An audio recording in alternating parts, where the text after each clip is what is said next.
I'd like to tell you about the strangest secret in the world. Not long ago, Albert Schweitzer, the great doctor and Nobel Prize winner, was being interviewed in London, and a reporter asked him, "Doctor, what's wrong with men today?" The great doctor was silent a moment, and then he said, "Men simply don't think." And it's about this that I want to talk with you.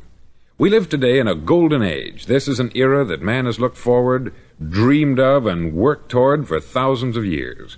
But since it's here, we pretty well take it for granted. We in America are particularly fortunate to live in the richest land that ever existed on the face of the earth, a land of abundant opportunity for everyone. But do you know what happens? Let's take 100 men who start even at the age of 25. Do you have any idea what will happen to those men by the time they're 65? These 100 men who all start even at the age of 25 believe they're going to be successful. If you asked any one of these men if he wanted to be a success, he'd tell you that he did. And you'd notice that he was eager toward life, that there was a certain sparkle to his eye, an erectness to his carriage, and life seemed like a pretty interesting adventure to him. But by the time they're 65, 1 will be rich, 4 will be financially independent, 5 will still be working, 54 will be broke. Now think a moment. Out of the 100, only 5 make the grade. Why do so many fail? What has happened to the sparkle that was there when they were 25? What's become of the dreams, the hopes, the plans? And why is there such a large disparity between what these men intended to do and what they actually accomplished? When we say about 5% achieve success, we have to define success. And here's the definition. Success is the progressive realization of a worthy ideal. If a man is working toward a predetermined goal and knows where he's going, that man is a success. If he's not doing that, he's a failure. Success is the progressive realization of a worthy ideal. Rollo May, the distinguished psychiatrist, wrote a wonderful book called Man's Search for Himself. And in this book he says, the opposite of courage in our society is not cowardice, it is conformity. And there you have the trouble today. It's conformity. People acting like everyone else, without knowing why, without knowing where they're going. Now think of it.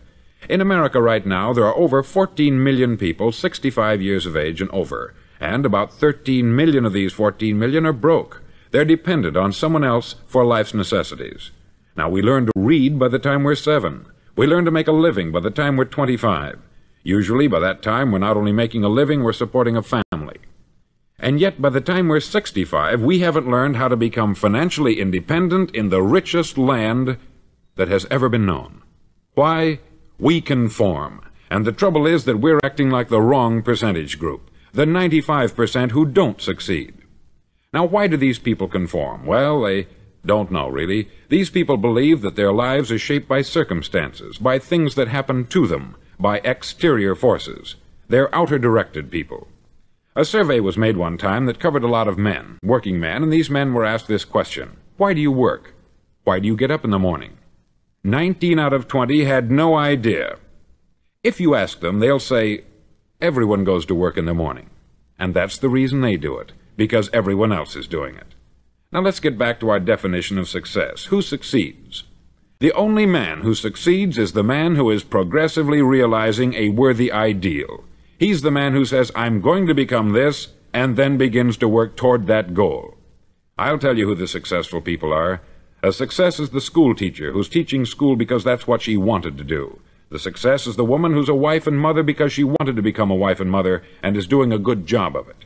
The success is the man who runs the corner gas station because that's what he wanted to do. The success is the successful salesman who wants to become a top-notch salesman and grow and build with his organization. A success is anyone who is doing deliberately a predetermined job because that's what he decided to do deliberately. But only 1 out of 20 does that. That's why today there isn't really any competition, unless we make it for ourselves.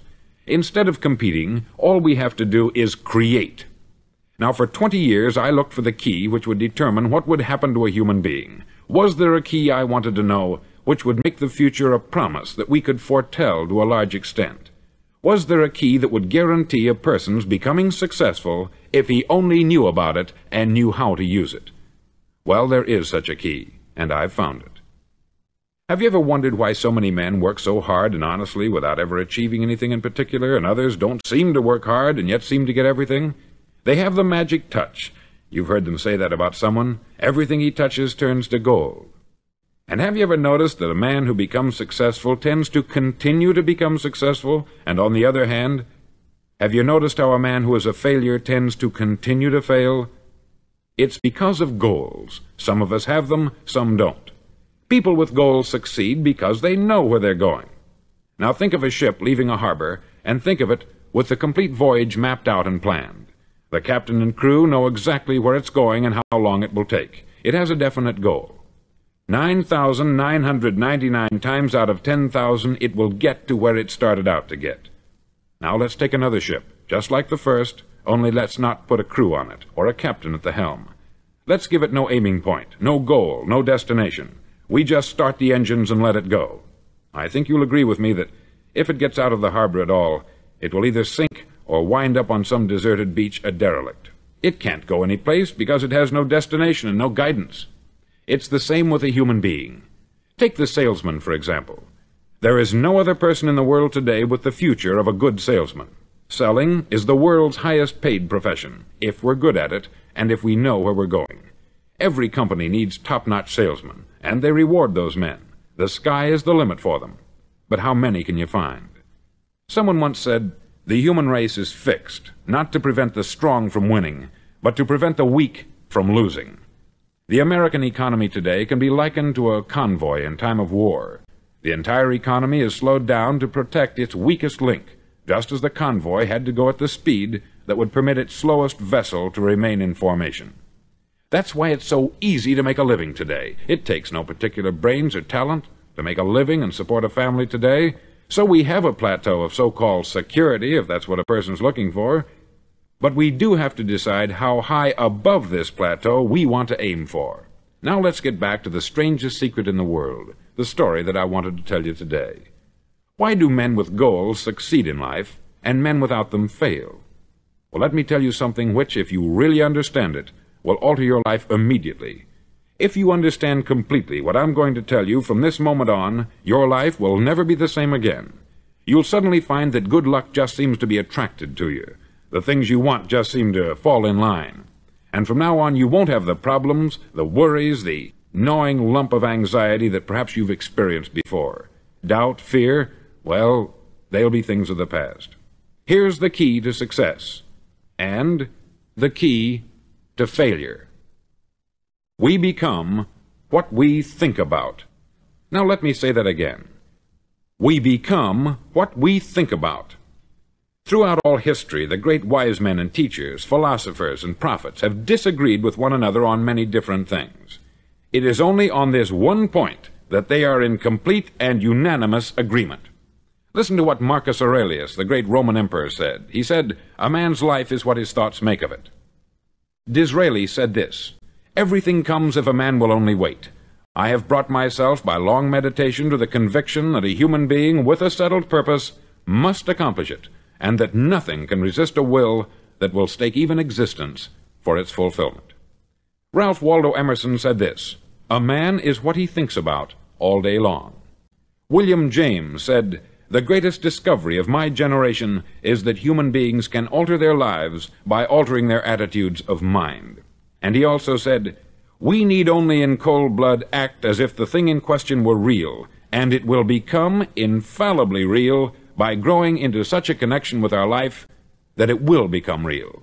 It will become so knit with habit and emotion that our interest in it will be those which characterize belief." He also said this, "If you only care enough for a result, you will almost certainly attain it. If you wish to be rich, you will be rich. If you wish to be learned, you will be learned. If you wish to be good, you will be good. Only you must then really wish these things, and wish them exclusively, and not wish at the same time 100 other incompatible things just as strongly." In the Bible you read, in Mark 9:23, "If thou canst believe, all things are possible to him that believeth." Dr. Norman Vincent Peale said this, "This is one of the greatest laws in the universe. Fervently do I wish I had discovered it as a very young man. It dawned upon me much later in life, and I've found it to be one of the greatest, if not my greatest discovery, outside of my relationship to God. And the great law, briefly and simply stated, is that if you think in negative terms, you'll get negative results. If you think in positive terms, you will achieve positive results. That is the simple fact which is at the basis of an astonishing law of prosperity and success. In 3 words, believe and succeed. William Shakespeare put it this way: "Our doubts are traitors, and make us lose the good we oft might win, by fearing to attempt." George Bernard Shaw said, "People are always blaming their circumstances for what they are. I don't believe in circumstances. The people who get on in this world are the people who get up and look for the circumstances they want, and if they can't find them, make them." Well, it's pretty apparent, isn't it? And every person who discovered this for a while believed that he was the first one to work it out. We become what we think about. Now, it stands to reason that a person who's thinking about a concrete and worthwhile goal is going to reach it, because that's what he's thinking about.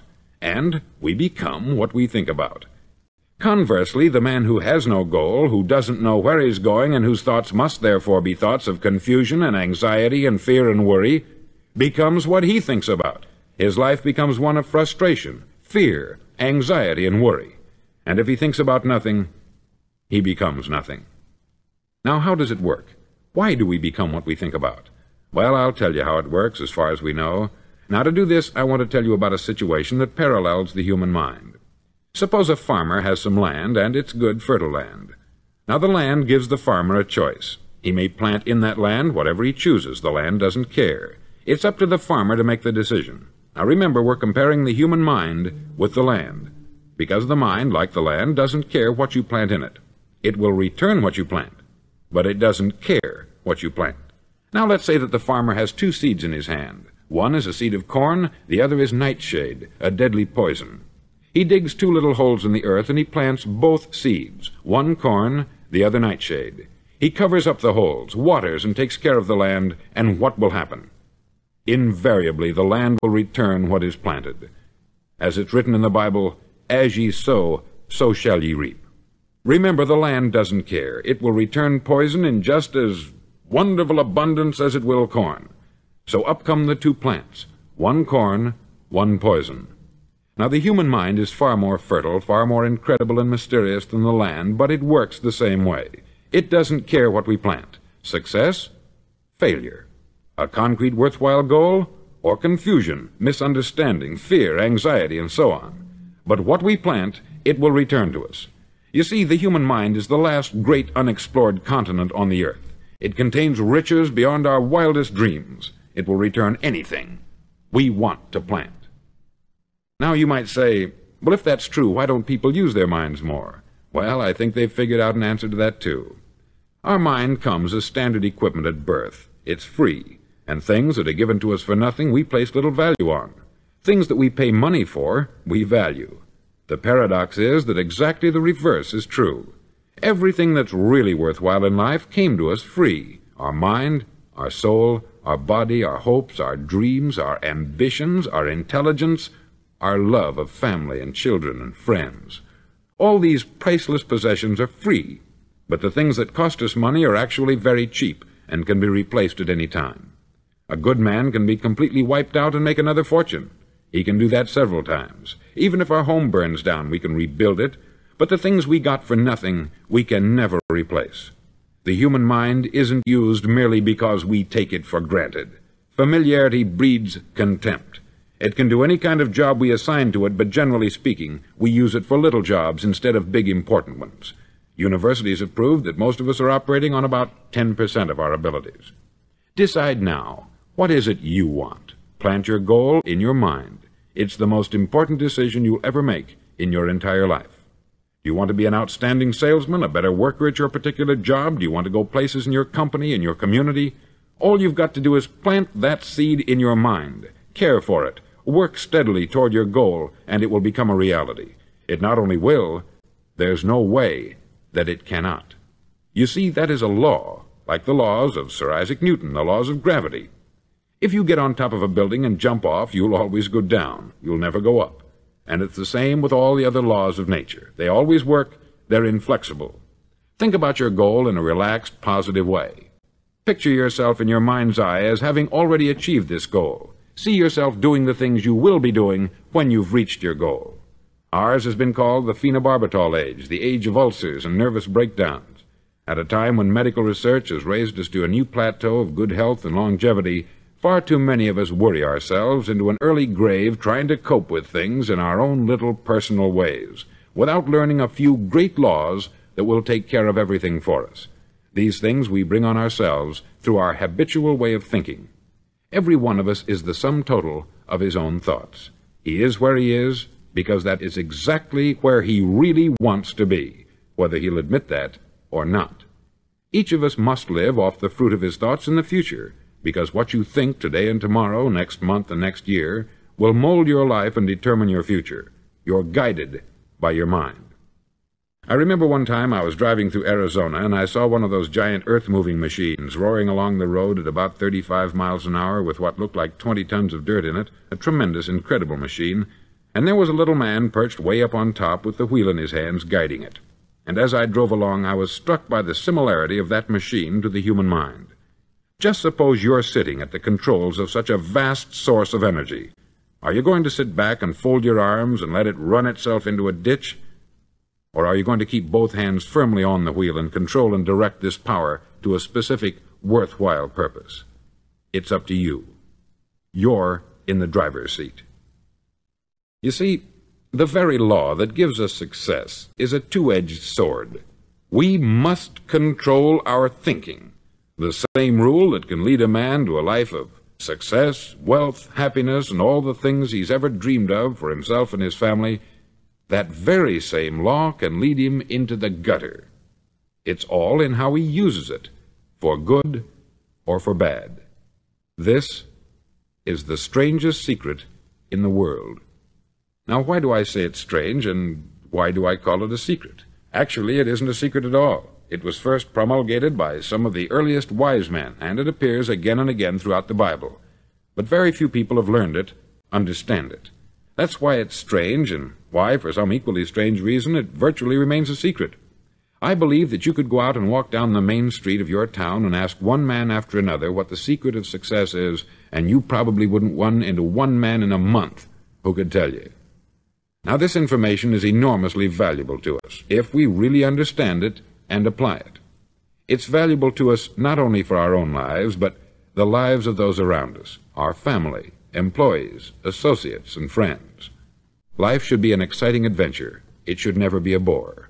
A man should live fully, be alive. He should be glad to get out of bed in the morning. He should be doing a job he likes to do because he does it well. One time I heard Grove Patterson make a speech, the editor-in-chief of the Toledo Daily Blade, and as he concluded his speech, he said something that I've never forgotten. He said something like this: "My years in the newspaper business have convinced me of several things, among them that people are basically good, and that we came from someplace, and we're going someplace. So we should make our time here an exciting adventure. The architect of the universe didn't build a stairway leading nowhere." And the greatest teacher of all, the carpenter from the plains of Galilee, gave us the secret time and time again. As ye believe, so shall it be done unto you. I've explained the strangest secret in the world and how it works. Now I want to explain how you can prove to yourself the enormous returns possible in your own life by putting this secret to a practical test. I want you to make a test that will last 30 days. Now, it isn't going to be easy. If you'll give it a good try, it will completely change your life for the better. Back in the 17th century, Sir Isaac Newton, the English mathematician and natural philosopher, gave us some natural laws of physics which apply as much to human beings as they do to the movement of bodies in the universe. Now, one of these laws is that for every action, there is an equal and opposite reaction. Simply stated, as it applies to you and me, it means we can achieve nothing without paying the price. The results of your 30-day experiment will be in direct proportion to the effort you put forth. To be a doctor, you must pay the price of long years of difficult study. to be successful in selling, and remember that each of us succeeds to the extent of his ability to sell, selling our families on our ideas, selling education in schools, selling our children on the advantages of living the good and honest life, selling our associates and employees on the importance of being exceptional people, to, of course, the profession of selling itself. But to be successful in selling our way to the good life, we must be willing to pay the price. Now, what is that price? Well, it's many things. First, it's understanding emotionally, as well as intellectually, that we literally become what we think about, that we must control our thoughts if we're to control our lives. It's understanding fully that, as ye sow, so shall ye reap. Secondly, it's cutting away all the fetters from the mind and permitting it to soar as it was divinely designed to do. It's the realization that your limitations are self-imposed, and that the opportunities for you today are enormous beyond belief. It's rising above narrow-minded pettiness and prejudice. Thirdly, to use all your courage to force yourself to think positively on your own problem, to set a definite and clearly defined goal for yourself, to let your marvelous mind think about your goal from all possible angles, to let your imagination speculate freely upon many different possible solutions, to refuse to believe there are any circumstances sufficiently strong to defeat you in the accomplishment of your purpose, to act promptly and decisively when your course is clear, and to keep constantly aware of the fact that you are, at this moment, standing in the middle of your own acre of diamonds, as Russell Conwell used to point out. Fourth, save at least 10% of what you earn. It's also remembering that no matter what your present job, it has enormous possibilities if you're willing to pay the price. Now let's just go over the important points in the price each of us must pay to achieve the wonderful life that can be ours. It is, of course, worth any price. 1. You will become what you think about. 2. Remember the word imagination. Let your mind soar. 3. Courage. Concentrate on your goal every day. 4. Save 10% of what you earn. And action. Ideas are worthless unless we act on them. Now I'll try to outline the 30-day test I want you to make. Now keep in mind that you have nothing to lose by making this test, and everything you could possibly want to gain. There are two things that may be said of everyone. Each of us wants something, and each of us is afraid of something. I want you to write on a card what it is you want more than anything else. It may be more money. Perhaps you'd like to double your income or make a specific amount of money. It may be a beautiful home. It may be success at your job. It may be a particular position in life. It could be a more harmonious family. Each of us wants something.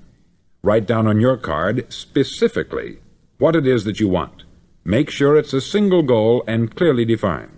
You needn't show it to anyone, but carry it with you so that you can look at it several times a day. Think about it in a cheerful, relaxed, positive way each morning when you get up, and immediately you have something to work for, something to get out of bed for, something to live for. Look at it every chance you get during the day and just before going to bed at night. As you look at it, remember that you must become what you think about, and since you're thinking about your goal, you realize that soon it will be yours. In fact, it's yours really the moment you write it down and begin to think about it. Look at the abundance all around you as you go about your daily business. You have as much right to this abundance as any other living creature. It's yours for the asking. Now we come to the difficult part. Difficult because it means the formation of what is probably a brand new habit, and new habits are not easily formed. Once formed, however, it'll follow you for the rest of your life. Stop thinking about what it is you fear.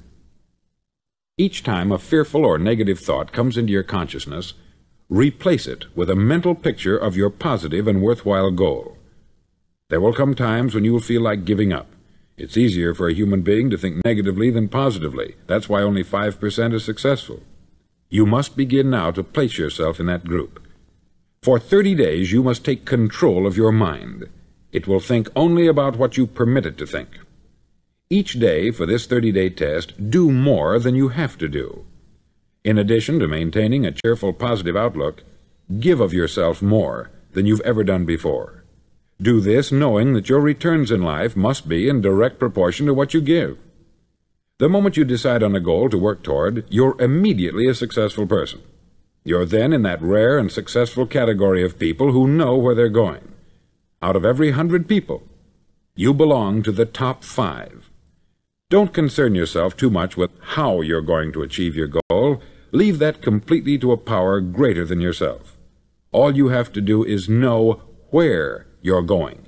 The answers will come to you of their own accord. Remember these words from the Sermon on the Mount, and remember them well. Keep them constantly before you this month of your test. Ask, and it shall be given you. Seek, and ye shall find. Knock, and it shall be opened unto you. For every one that asketh receiveth, and he that seeketh findeth, and to him that knocketh it shall be opened. It's as marvelous and as simple as that. In fact, it's so simple that in our seemingly complicated world it's difficult for an adult to understand that all he needs is a purpose and faith. For 30 days, do your best. If you're a salesman, go at it as you've never done before, not in hectic fashion, but with the calm, cheerful assurance that time well spent will give you the abundance in return you deserve and want. No matter what your job, do it as you've never done it before for 30 days. And if you've kept your goal before you every day, you'll wonder and marvel at this new life you've found. Dorothea Brand, outstanding editor and writer, discovered it for herself and tells about it in her fine book, Wake Up and Live. Her entire philosophy is reduced to the words, act as though it were impossible to fail. She made her own test with sincerity and faith, and her entire life was changed to one of overwhelming success. Now you make your test for 30 full days. Don't start your test until you've made up your mind to stick with it. You see, by being persistent, you're demonstrating faith. Persistence is simply another word for faith. If you didn't have faith, you would never persist. If you should fail during your first 30 days, by that I mean suddenly find yourself overwhelmed by negative thoughts, you've got to start over again from that point and go 30 more days. Gradually your new habit will form until you find yourself one of that wonderful minority to whom virtually nothing is impossible. Don't forget the card. It's vitally important as you begin this new way of living. On one side of the card, write your goal, whatever it may be. On the other side, write the words we've quoted from the Sermon on the Mount. Ask, and it shall be given you. Seek, and ye shall find. Knock, and it shall be opened unto you. Nothing great was ever accomplished without inspiration. See that during these crucial first 30 days, your own inspiration is kept at a peak. Above all, don't worry. Worry brings fear, and fear is crippling. The only thing that can cause you to worry during your test is trying to do it all yourself. Know that all you have to do is hold your goal before you. Everything else will take care of itself. Remember also to keep calm and cheerful. Don't let petty things annoy you and get you off course. Now, since making this test is difficult, some may say, well, why should I bother? Well, look at the alternative. No one wants to be a failure. No one really wants to be a mediocre individual. No one wants a life constantly filled with worry, fear, and frustration. Therefore, remember that you must reap that which you sow. If you sow negative thoughts, your life will be filled with negative things. If you sow positive thoughts, your life will be cheerful, successful, and positive. Now, gradually, you will have a tendency to forget what you've heard on this record. Play it often. Keep reminding yourself of what you must do to form this new habit. Gather your whole family about and listen to what's been said here at regular intervals. You know, most men will tell you that they want to make money without understanding the law. The only people who make money work in the mint. The rest of us must earn money. This is what causes those who keep looking for something for nothing or a free ride to fail in life. The only way to earn money is by providing people with services or products which are needed and useful. We exchange our product or service for the other man's money. Therefore, the law is that our financial return will be in direct proportion to our service. Success is not the result of making money. Making money is the result of success, and success is in direct proportion to our service. Most people have this law backwards. They believe that you're successful if you earn a lot of money. The truth is that you can only earn money after you're successful. It's like the story of the man who sat in front of the stove and said to it, "Give me heat, and then I'll add the wood." How many men and women do you know, or do you suppose there are today, who take the same attitude toward life? There are millions. We've got to put the fuel in before we can expect heat. Likewise, we've got to be of service first before we can expect money. Don't concern yourself with the money. Be of service. Build, work, dream, create. Do this, and you'll find there's no limit to the prosperity and abundance that will come to you. Prosperity is founded upon a law of mutual exchange. Any person who contributes to prosperity must prosper in turn himself. Sometimes the return will not come from those you serve, but it must come to you from someplace, for that is the law. For every action, there is an equal and opposite reaction. As you go daily through your 30-day test period, remember that your success will always be measured by the quality and quantity of service you render, and money is a yardstick for measuring this service. No man can get rich himself unless he enriches others. There are no exceptions to a law. You can drive down any street in America and from your car estimate the service that's being rendered by the people living on that street. Had you ever thought of this yardstick before? It's interesting. Some, like ministers and priests and other devoted people, measure their returns in the realm of the spiritual, but again, their returns are equal to their service. Once this law is fully understood, any thinking person can tell his own fortune. If he wants more, he must be of more service to those from whom he receives his return. If he wants less, he has only to reduce this service. This is the price you must pay for what you want. If you believe you can enrich yourself by deluding others, you can only end by deluding yourself. It may take some time, but just as surely as you breathe, you'll get back what you put out. Don't ever make the mistake of thinking you can avert this. It's impossible. The prisons and the streets where the lonely walk are filled with people who tried to make new laws just for themselves. We may avoid the laws of man, but there are greater laws that cannot be broken. An outstanding medical doctor recently pointed out 6 steps that will help you realize success. 1. Set yourself a definite goal. 2. Quit running yourself down. 3. Stop thinking of all the reasons why you cannot be successful, and instead think of all the reasons why you can. 4. Trace your attitudes back through your childhood and try to discover where you first got the idea you couldn't be a success, if that's the way you've been thinking. 5. Change the image you have of yourself by writing out a description of the person you would like to be. And 6. Act the part of the successful person you have decided to become. The doctor who wrote those words is a noted West Coast psychiatrist, David Harold Fink, M.D. Do what all experts since the dawn of recorded history have told you you must do. Pay the price by becoming the person you want to become. It's not nearly as difficult as living unsuccessfully. Make your 30-day test. Then repeat it. Then repeat it again. Each time it will become more a part of you until you'll wonder how you could ever have lived any other way. Live this new way, and the floodgates of abundance will open and pour over you more riches than you may have dreamed existed. Money? Yes, lots of it. But what's more important, you'll have peace.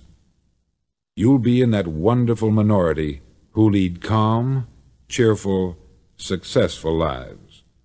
Start today. You have nothing to lose, but you have a life to win.